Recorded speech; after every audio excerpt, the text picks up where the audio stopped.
గంగానది భూమికి రావడం ఒక వరం కాదు, ఒక ప్రమాదం.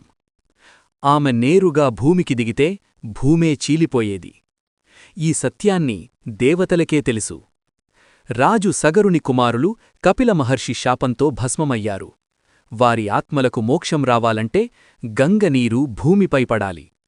ఈ బాధ్యతను భగీరథుడు తనమీద తీసుకున్నాడు. గంగానది ప్రవాహం వేగాన్ని తట్టుకోవాలని, నియంత్రించాలని నిర్ణయించాడు. ఏళ్ల తరబడి తపస్సు చేశాడు. ముందుగా బ్రహ్మను ప్రసన్నం చేశాడు.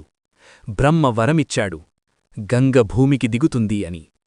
కాని బ్రహ్మ ఒక హెచ్చరిక కూడా ఇచ్చాడు. ఆమె వేగాన్ని భూమి తట్టుకోలేదు.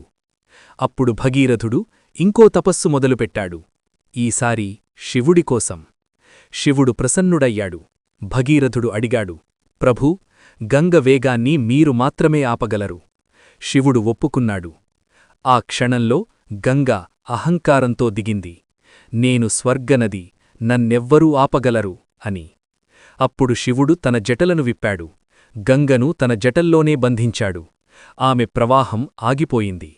గంగ అర్థం చేసుకుంది, వేగం గొప్ప కాదు, నియంత్రణే గొప్ప.